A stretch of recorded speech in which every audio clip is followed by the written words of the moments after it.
गुरुर्ब्रह्मा गुरुर्विष्णू गुरुर्देवो महेश्वरा गुरुर साक्षात परब्रह्म तस्मै श्री गुरवे नमः. हरि ओम. पूज्याय राघवेंद्राय सत्यधर्मरथाय च भजतां कल्पवृक्षाय नमतां कामधेनवे आपादमौलिपर्यन्तां गुरुनामास्तुति स्मरेत् तेन विघ्नाः प्रणश्यन्ति सिद्धन्ति च मनोरथा. हरि ओम. कानिफा प्रबुद्ध नारायणा नाथ पंथी का पालिका ब्रह्मचर्या तुझा ठेवा सिद्ध हस्त नाथा गुरुनाथा. हरि ओम. गुरुमंगल ज्ञान मंगल गुरुमंगल. हरि ओम. माझे सद्गुरु श्री देवेंद्रनाथ महाराज, माझे आई वडील, माझे सासू सासरे, आदरणीय पप्पाजी, अजितदादा, सर्व गुरुबंधू आणि शंकर महाराज या सगळ्यांना स्वामी समर्थांना विनम्र अभिवादन करून आजच्या सेवेला प्रारंभ करते. श्री शंकर महाराज यांचा 75वा समाधी उत्सव सगळीकडे जोरात सुरू होत आहे. आता धनकवडीला अक्षय तृतीयेच्या दिवशी प्रवचन सेवा करण्याचा योग पप्पाजींच्या मुळे मला प्राप्त झाला. खरं म्हणजे समाधी स्थानावर, त्या जागृत क्षेत्रावर समाधीच्या 75व्या सोहळ्यात प्रवचन सेवा करण्याची संधी प्राप्त झाली, हे मी माझे खरोखर भाग्य समजते. आतापर्यंत जयशंकर प्रतिष्ठानच्या वतीने परमपूज्य पप्पा पुराणिक आणि सर्व गुरुबंधूंच्या प्रेमाखातर नाथ संप्रदाय या विषयावर बऱ्याच वेळा बोलणं झालं. अर्थात तो विषय मला आदरणीय पप्पाजी देत होते आणि त्यांच्या शब्दाचा मान राखून त्या विषयावर सतत बोलणं होत होतं. तसंच 5 संप्रदायांमधला संप्रदाय बदलू शकत नाही, संप्रदायातले नाथजी बदलू शकत नाहीत, त्यांचं ज्ञान हे अखंड गंगोत्री आहे. त्यामुळे तो विषय बोलताना तो विषय वारंवार येणं अगदी सहज स्वाभाविक होतं. मग पप्पाजींना मी म्हटलं, यावेळेस मी कोणत्या विषयावर बोलू? पप्पाजी म्हणे, तूच सांग विषय मला.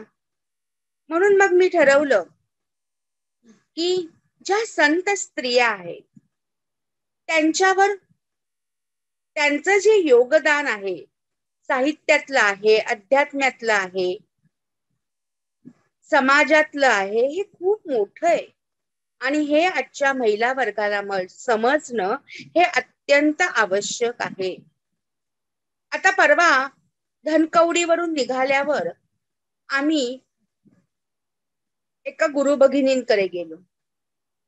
धनश्रीताईंकडे गेल्यानंतर तिथे शंकर महाराजांची मूर्ती होती, पण ती केवळ मूर्ती नव्हती, त्याच्यातलं चैतन्य पदोपदी जाणवत होतं. पप्पांच्या स्वागतानंतर आम्ही त्या घरात पदार्पण केलं आणि रोजचं असणारं डेकोरेशन, त्यांच्या असणारा भाव तिथला बघितला आणि खरोखर मन प्रसन्न झालं की भक्तिभावाने भरलेली भावना ही शिवशक्तीतूनच बाहेर येत असते. म्हणजेच काय, तर जसं पुरुषांमध्ये भक्तीचा भाव आहे, पुरुषांच्या संतांची मांडी आई आहे, तशी महिलांची मांडी आई हे आपल्या भारतीय संस्कृतीचं वरदान आहे.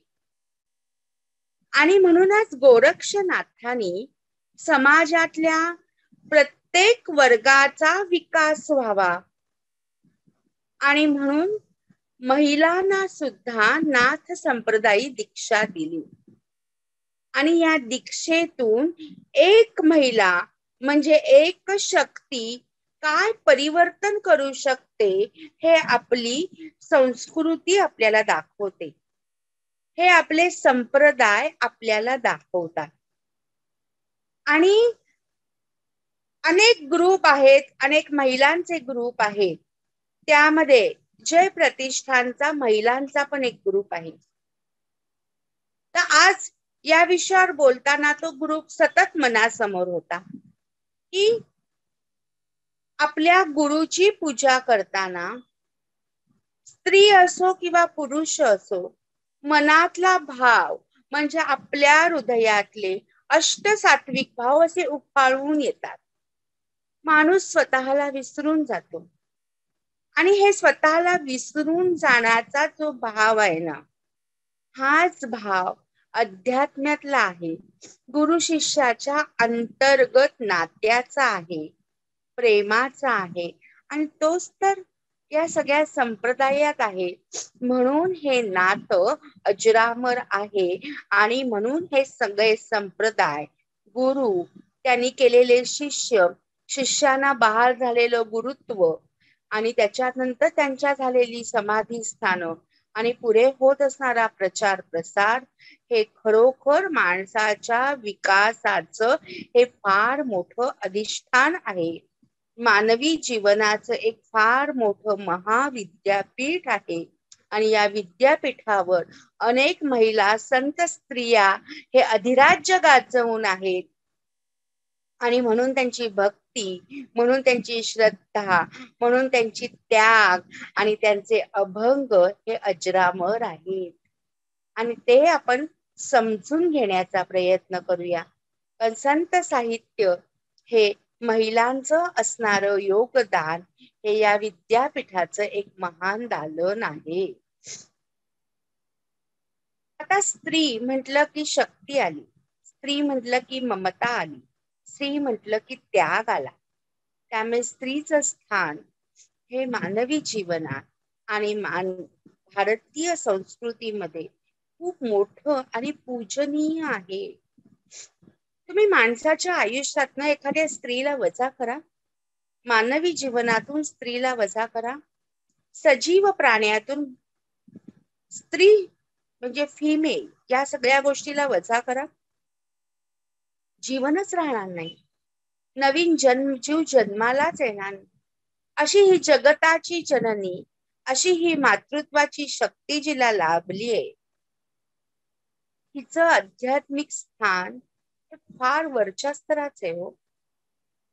आणि ते समजून घेणं हे केवळ आध्यात्मिकच गोष्ट आहे असं नाही, तर ती साहित्यिक परंपरा तर महान आहे, तो ज्ञानाचा महासागर आहे.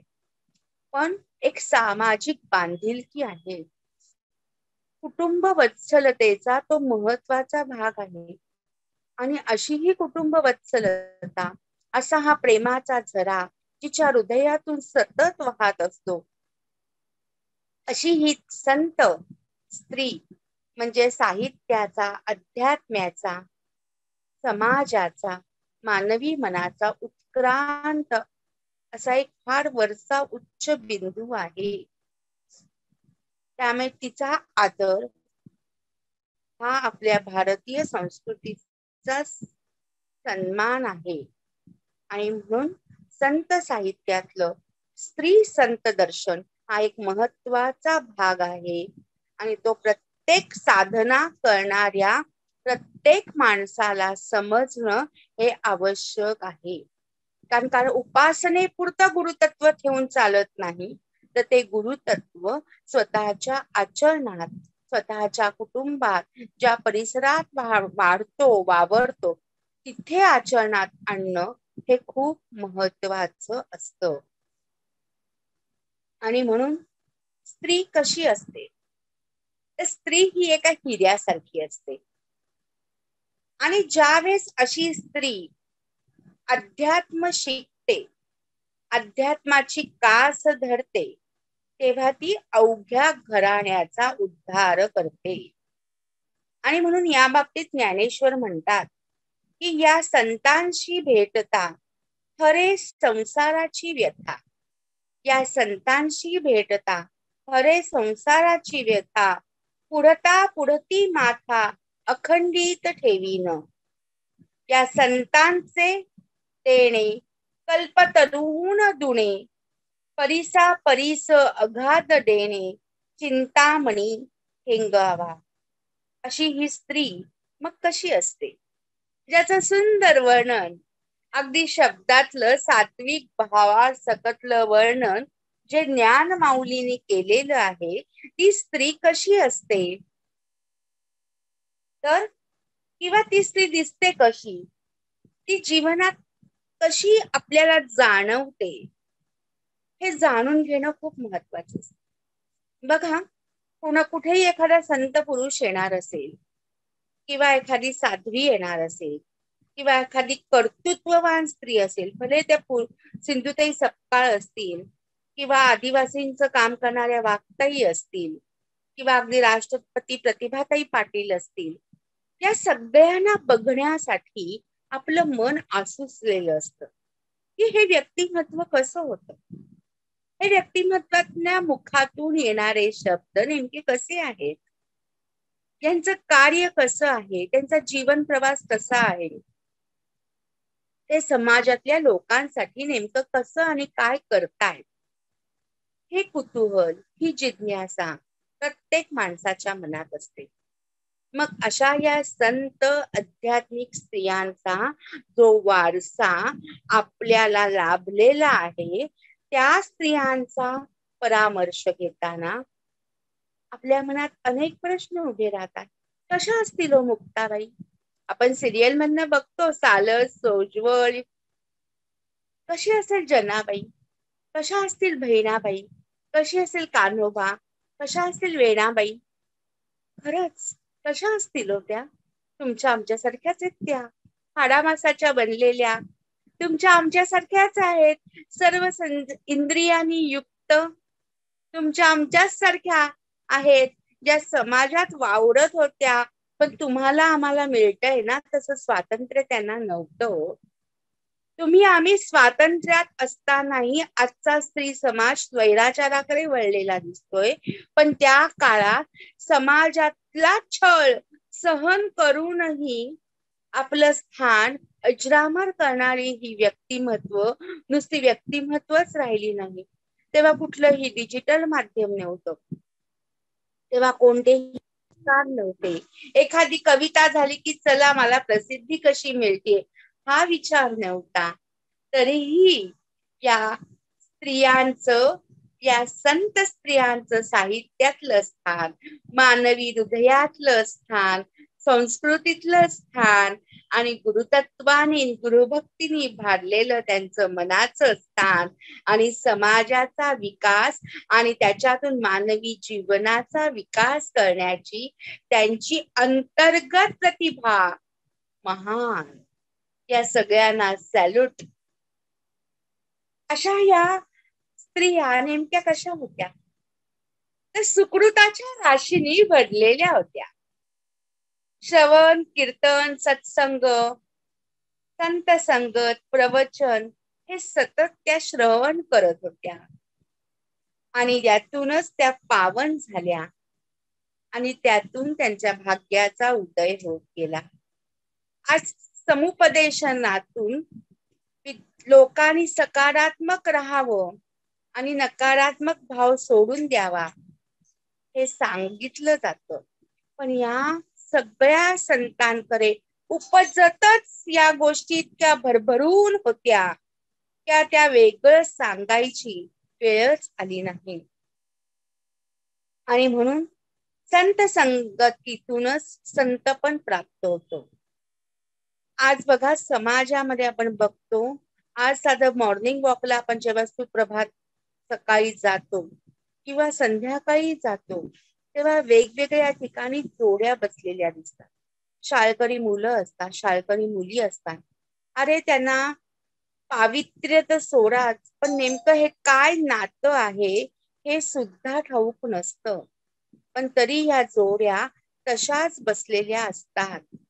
आणि ह्या जोड्या समाजात असा मेसेज जातो की अरे शिक्षणातून या मुलांना नेमकं काय मिळतं, संस्कारांच्या खाणीतून ही मुलं 10 वर्षात निघालीच नाहीत का शालेय पातळीवर, आणि महाविद्यालयात गेल्यानंतर ही मुलं अशी का वागतायत, हा सगळा गोष्टी समोर अशा चित्रपटासारख्या यायला लागतात.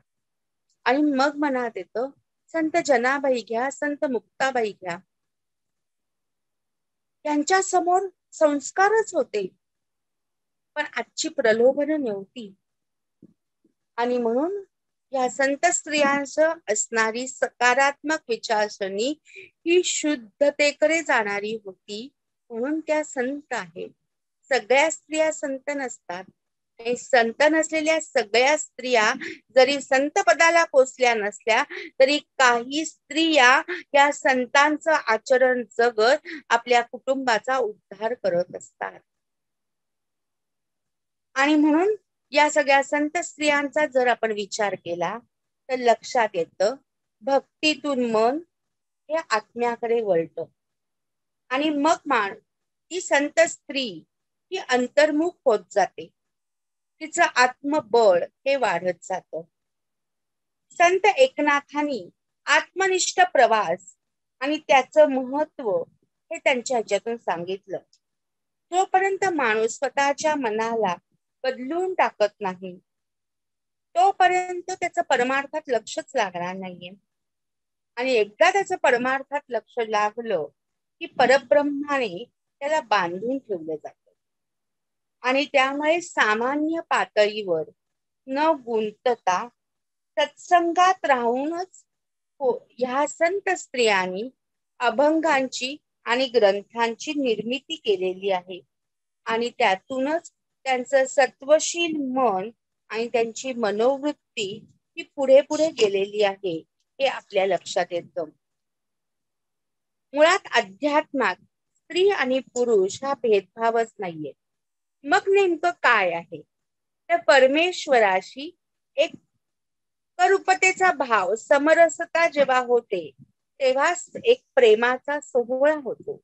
आणि हा प्रेमाचा सोहळा त्यांना इतका एकत्र आणतो की हे नातं वेगळंच निर्माण होतं.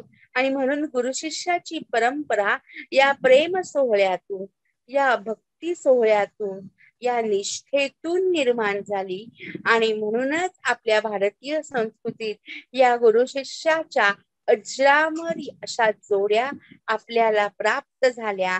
आणि म्हणूनच हे नातं हे प्रेमाचं आणि भक्तीचं नातं आहे. आणि या नात्यातनं स्त्रियांचं झालेलं हे नातं, संत साहित्याचं नातं हे आपल्याला सतत शिकवतंय, साथ घालतंय आणि सांगतंय हे वाचा आणि जगा.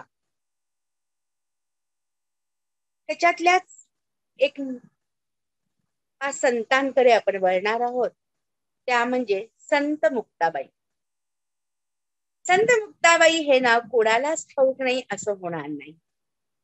एक तेजस्वी स्वयंभू ज्ञान योगिनी, स्वयंप्रज्ञा अलौकिक असं हे स्त्रीरत्न. 4 भावंडातलं एक हे रत्न. अवखळ वयातही प्रौढत्व प्राप्त झालेलं. जिव्हाळा, प्रेम, आनंद, कुटुंबातल्या प्रेमातून प्राप्त झालेला एक अधिकार, आत्मविश्वास आणि योगशास्त्राची अनुभूती ज्यांच्याकडे ओतप्रोत भरलेली होती. मुक्ताई पूर्णता युक्तता सावली, मुक्ताई जीवन मुक्तीची सर्वदा, अशी ही ज्ञानयोगिनी. मुक्तपणे मुक्त, श्रेष्ठपणे श्रेष्ठ, मुक्तपणे मुक्त, श्रेष्ठपणे श्रेष्ठ, सर्वता वरिष्ठ, आदिशक्ती.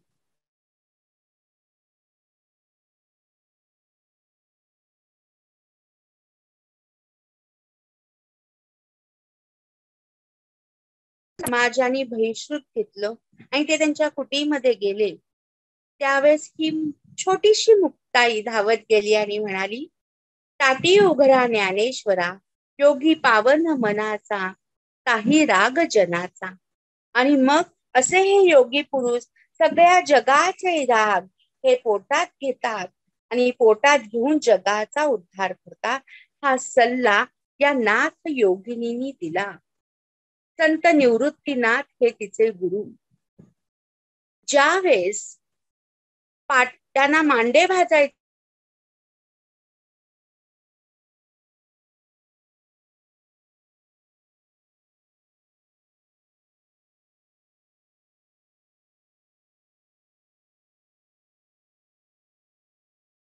त्यावेळेस अरे कितीही आयुष्य वाढलं असलं तरी ज्ञान नसेल तर ते आयुष्य कसं कोरडं आहे हे सांगणारी ही संत मुक्ताबाई होती.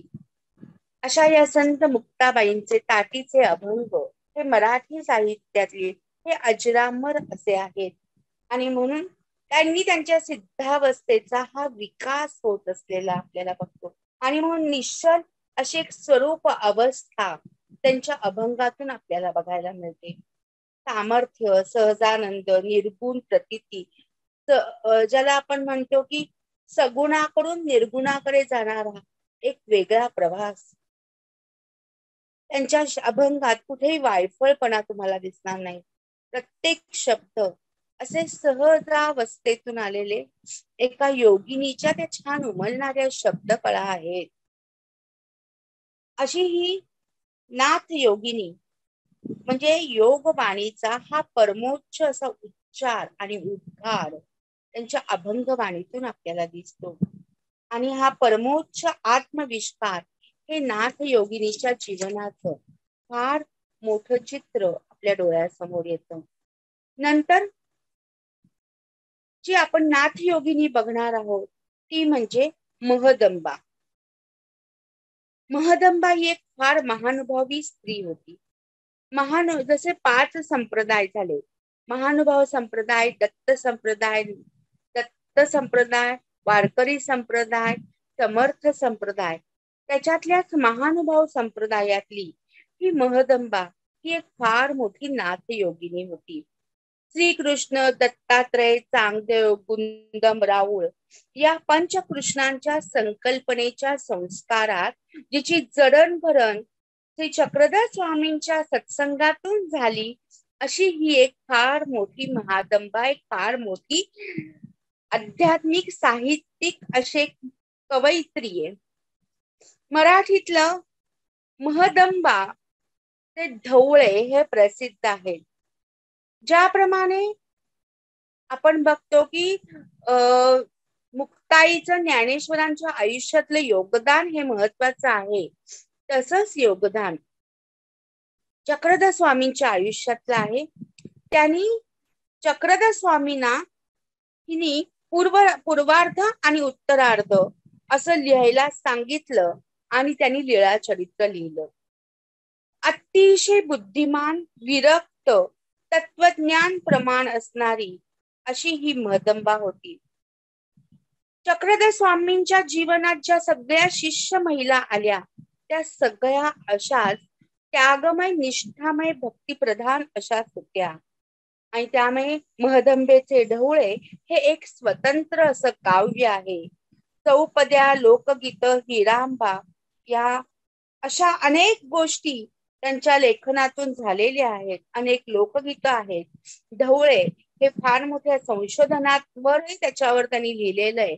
अशी ही एक महदंबा एक फार मोठी ज्ञान योगिनी होती. आणि नंतर जी आपण एक बघणार आहोत ते म्हणजे जनाबाई. खरं म्हणजे अशा महिलांचा हा प्रवास खूप मोठा आहे, अर्ध्या पाऊण तासात मांडण्या इतका सीमित नाहीये, पण जस आपण सगळ्याला स्पर्श करत पुढे जाणार आहोत. जनाबाई कुणाला माहित नाही असं नाहीये. वारकरी संप्रदायातली एक फार मोठी संत कवयित्री आहे आणि विठ्ठलाची परम भक्त आहे. ही नामयाची दासी म्हणून म्हटलं जातं. अशा या संत जनाबाई ही नामदेवाच्या घरी झाडलोट करण्यासाठी होती. आणि ही झाडलोट करत असताना ती जी श्रवण करायची म्हणजे ऐकायची. बघा, आपल्या भारतीय आध्यात्मिक साधनेत नवविधा भक्तीला खूप महत्व आहे. आणि ह्या नवविधा भक्तीमध्ये श्रवणाला म्हणजे एखादा कीर्तनकार, एखादा प्रवचनकार ज्यावेळेस काही सांगत असतो तेव्हा आपण कान देऊन जेव्हा ते ऐकतो, डोळ्याने ते बघतो, ते श्रवण जसं एखाद्या आंब्याचा रस आपण मिटक्या मारत खातो, आपली जिभेला त्याचा आनंद मिळत असतो, पोट भरलं तरी असं वाटतं खातच राहावा. तसं हा आध्यात्मिक आंब्याच्या रसासारखा ज्ञानाचं अमृत असतं. आणि ते जनाबाईंनी श्रवण केलं आणि त्या श्रवणातून जनाबाई स्त्री संत कवयित्री बनली. श्रवणातून माणूस कुठल्या पदाला पोचतो याचं हे उत्तम उदाहरण. आणि मग तिचं अंतर्मन हे ज्ञान संपन्न झालं. तिने विठ्ठलाची करुणा भाकली.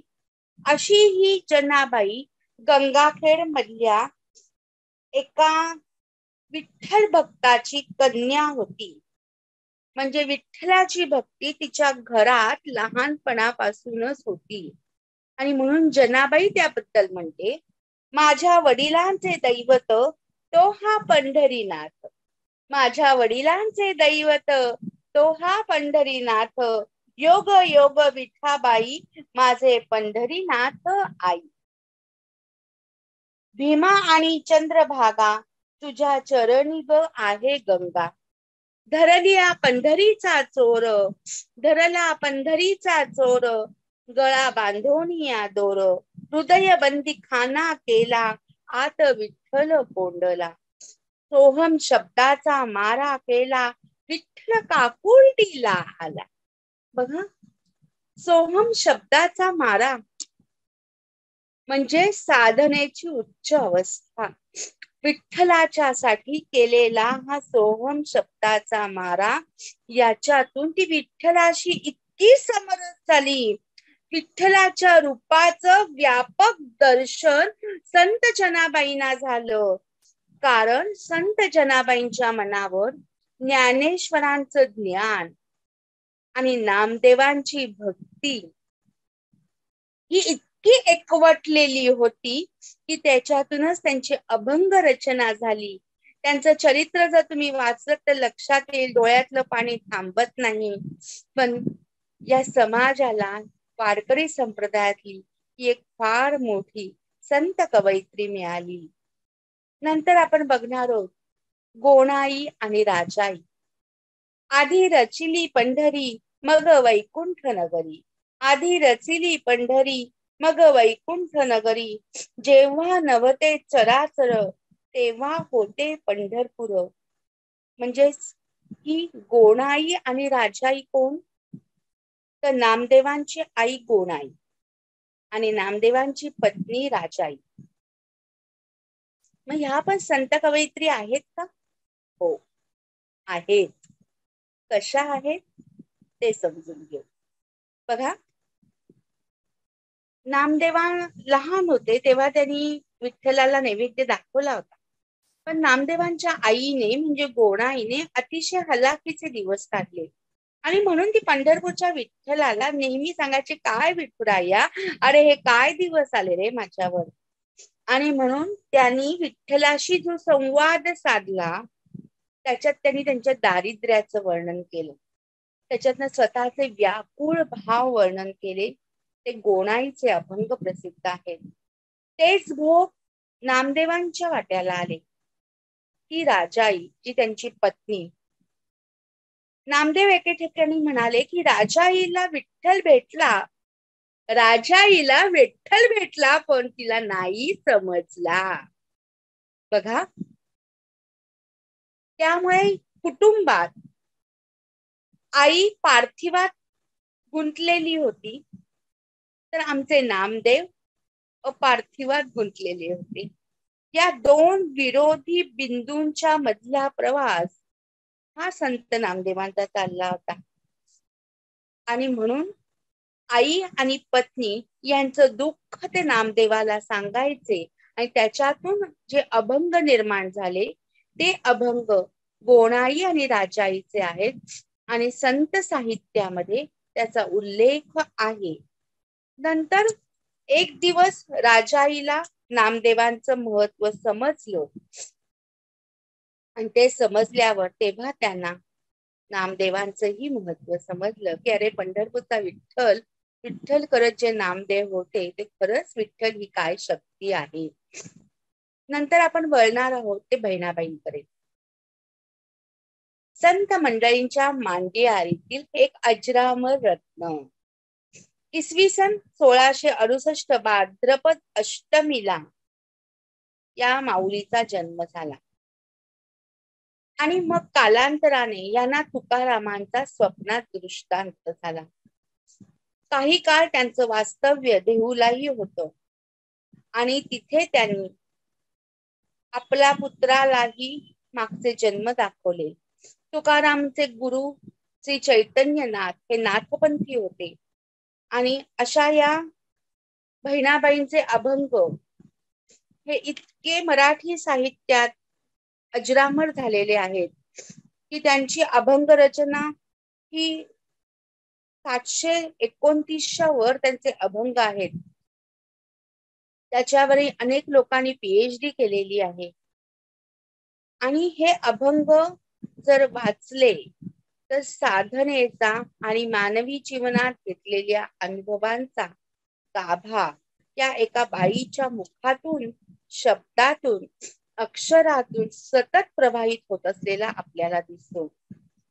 त्यांचे वज्रसूचीवर पण अनेक अभंग आहेत आणि जात पातीच्याही पलीकडे जाणाऱ्या ह्या बाईंनी, या माऊलींनी ब्राह्मण कोणाला म्हणावं हे त्यांच्या अभंगातून अतिशय सुंदररित्या सांगितलं.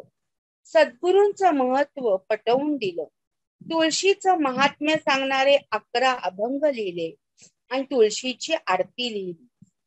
अशा या संत बहिणाबाई या पण एक नाथपंथी स्त्री संत योगिनी आहेत. त्यांचं स्थानही खूप मोठं आहे. संत मीराबाई हे नावही सगळ्यांना श्रुतच आहे. भजने आणि त्यांची अनुपम रचना. त्यांच्या भजनातली भाषा ही भोजपुरी भाषा होती, राजस्थान मिश्रित भाषा होती आणि म्हणून त्यांच्या भाषेचा प्रभाव हे त्यांच्या अभंगावर खूप चांगल्या पद्धतीने जाणवतो. त्यांची कृष्ण भक्ती, त्यांच्या त्या लीला, कृष्णाची असणारी ओढ, हे त्यांचं प्रेम आहे ना, हे अफाट आहे, अभंग आहे, अखंड आहे, ते कधीच भंग नाही पावणार. अशा या संत मीराबाईंच्या भक्तीची 2 रूप होती. एक अनुरागमय होतं आणि एक विषादमय होतं.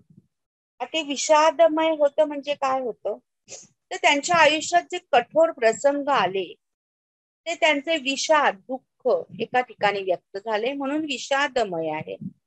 तर लहानपणापासून त्यांनी जी कृष्णाची भक्ती केली, गोपाळांच्या सहवासाची जी जाणीव त्यांना झाली, तो अनुरागातून ते आलेले आहेत. त्यामुळे जीवनासंदर्भातली पद, प्रेम भक्तीचा संदेश आणि समर्पण भाव जो भक्तीचा असतो तो त्यांच्या पदातून, जीवनातून, साहित्यातून आणि समाजाला देणाऱ्या संदेशातून जाणवतो हे नक्कीच. नंतरचे आहे कान्होपात्रा. आता कान्होपात्रा एक वेश्या होती, पण एक वेश्या असली तरीही सुद्धा म्हणजे इच्छा नसतानाही त्या मार्गाने जावं लागलं, तरीही पंढरपूरच्या विठ्ठलाशी ती किती एकरूप झाली आणि शेवटी संत स्त्री म्हणून तिचं स्थान अजरामर झालं. हे फार मोठी घेण्यासारखी गोष्ट आहे. बादशहाचे दूत ज्यावेळेस कान्होबाला माफ करा, कान्होपात्राला ज्यावेळेस घेण्यासाठी आले, पकडण्यासाठी आले, त्यावेळेस तिला त्यांच्याबरोबर जायचं नव्हतं, कारण दिसायला ती खूप सुंदर होती. तेव्हा ती त्या पंढरपूरच्या विठ्ठलाला काय म्हणाली, माझे माहेर पंढरी, सुखे नांदू भीमा तिरी, येथ आहे माय बाप, हरे ताप तरुपणे.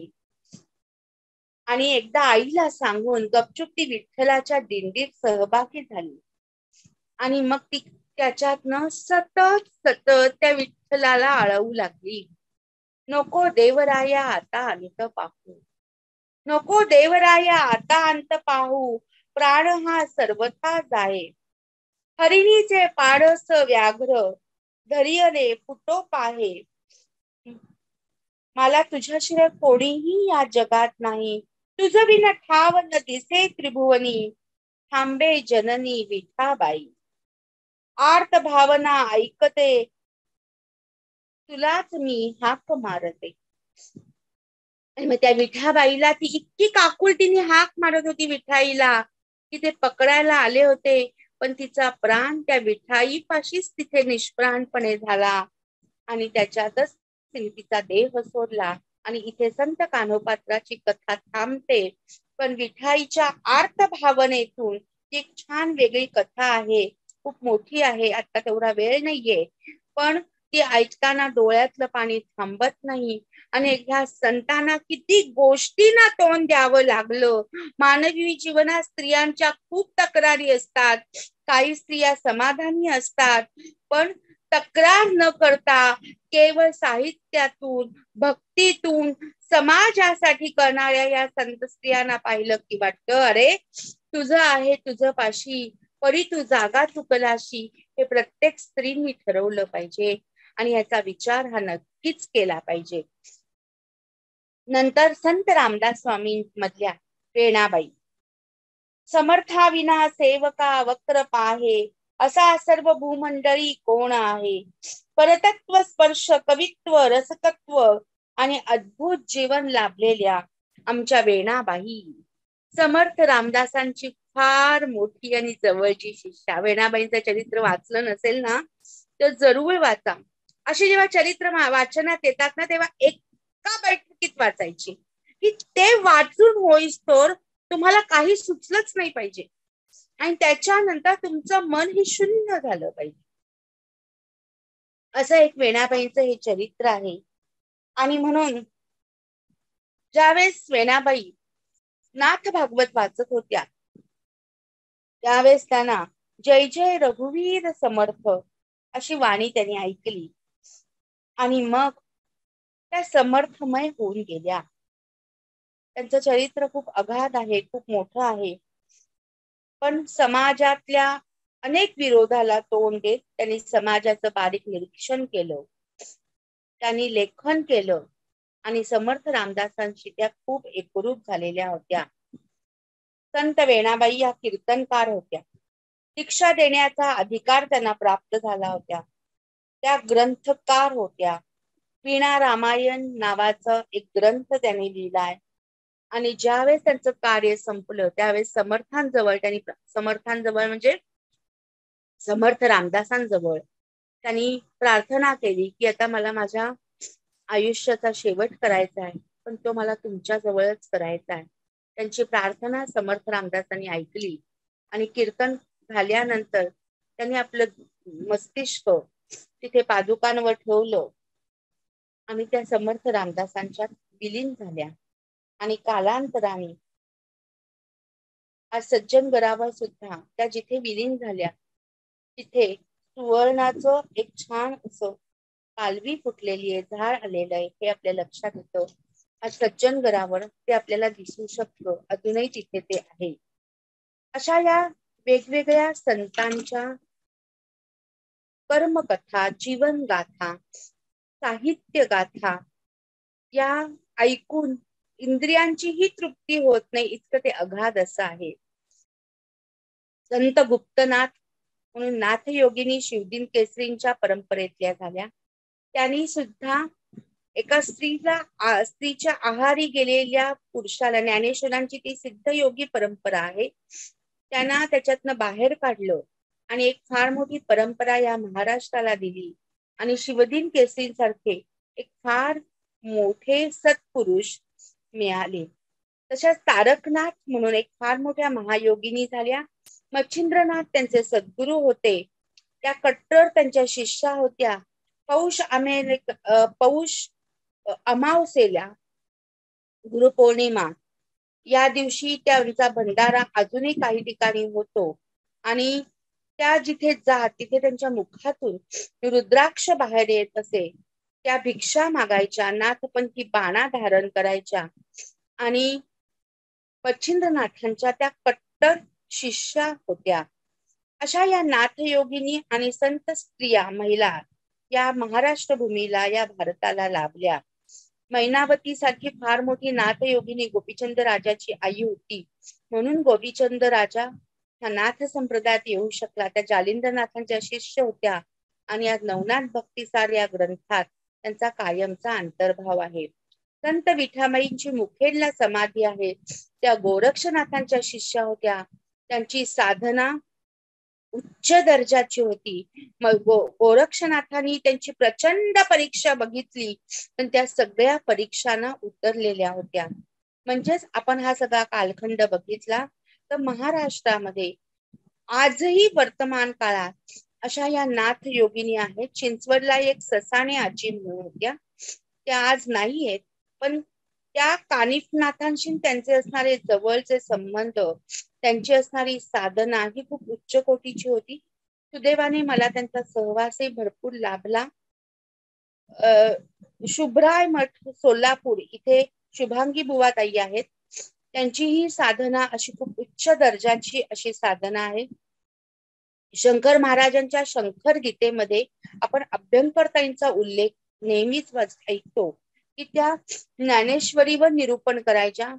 त्या पण एक फार मोठ्या, त्याच्या नुसता अभ्यंकरताई असा उल्लेख असला तरी त्या एक फार उच्च कोटीच्या साध्वी होत्या आणि शंकर महाराजांच्या जवळचं त्यांचं स्थान हे फार मोठं होतं. म्हणजेच महाराष्ट्रात अशा खूप स्त्रिया होऊन गेल्या. एक सत्यवती नावाची गोरक्षनाथांची एक फार मोठी शिष्या होऊन गेली, विमला नावाची शिष्या होऊन गेली.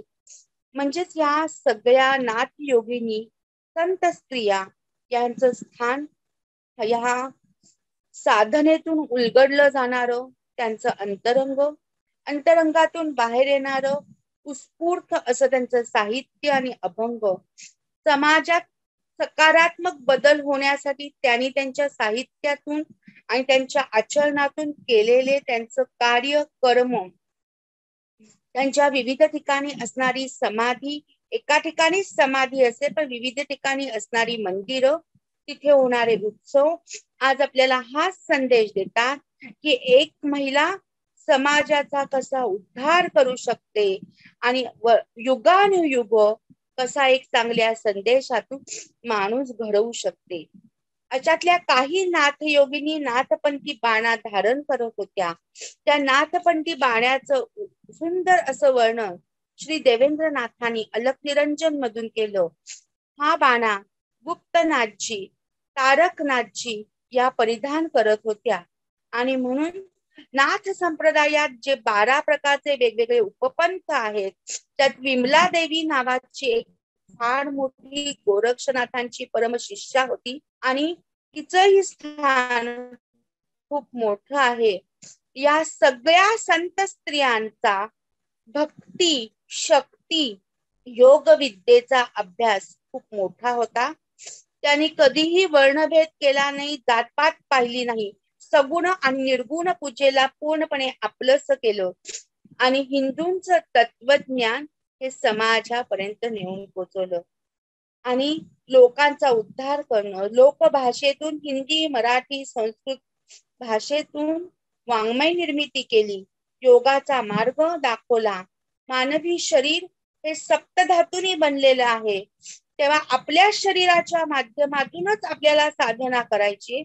मग ती सन्मार्गाने, प्रामाणिकपणे, लालची न होता, कशाचाही लोभ न ठेवता, गुरुच्या शब्दात आपलं आयुष्य मिसळूनच आपल्याला पुढे जायचंय हे सांगणारं गुरुतत्व त्यांनी त्यांच्या जीवनातून दाखवून दिलेलं आहे.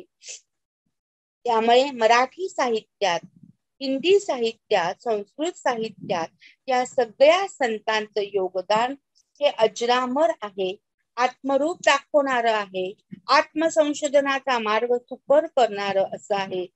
त्यामुळे मौलिक विचारातून, उत्कटतेतून सामाजिक भावना जपणारं आणि गुरूंचं ज्ञान ही साधना असून तेच सगळ्या विद्यापीठांमध्ये अभ्यासाला असतं. त्यामुळे संत साहित्य, मला एक जणांनी विचारलं हा आध्यात्मिक भाग आहे, साहित्यिक कुठे?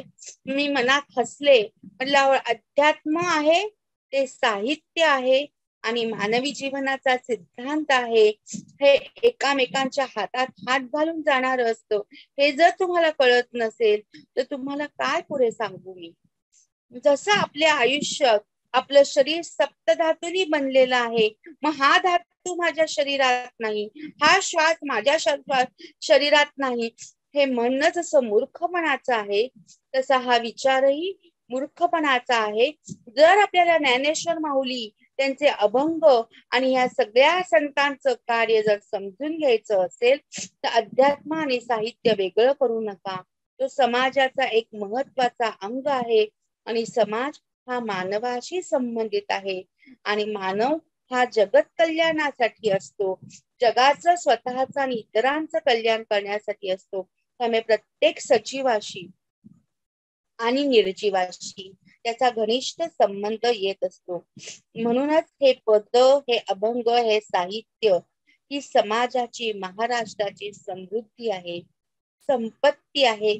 त्याचं जतन करणं हे आपलं जीवन जगण्याचं एक महत्वाचं अंग आहे. आणि म्हणूनच मानवी शरीर, विज्ञान, साहित्य आणि या संत नाथयोगिनी या हातात हात घालून आपल्या महिलालाही पुढे नेतायत, त्यांना विसर न पडता त्यांच्या हातात आपण आपला हात देऊ आणि त्यांच्या वैरागी प्रवृत्तीचं अंगीकार करू. हे वैराग्य नैराश्यातून आलेलं नाहीये, तर ज्ञानातून आलेलं आहे. त्यामुळे आज जे बार चालवले जातात, पब मध्ये जाऊन जे वाढदिवस केले जातात, त्यांनी हे लक्षात ठेवलं पाहिजे. वाढदिवस म्हणजे पुढच्या आयुष्याला मिळालेला आशीर्वाद मोठ्यांकडून घ्यायचा असतो. केवळ पाश्चात्य संस्कृतीचा केक कापून, दारू पिऊन, पब मध्ये जाऊन, मोठाल्या चुकीच्या प्रतिष्ठानमध्ये न गुंता आशीर्वाद घेऊन पुढे जायचे. पण औक्षण केलं जातं, हा तू औक्षवंत हो, त्या दिव्यासारखी प्रज्वलित हो, हे त्याच्यातून सांगितलं जातं.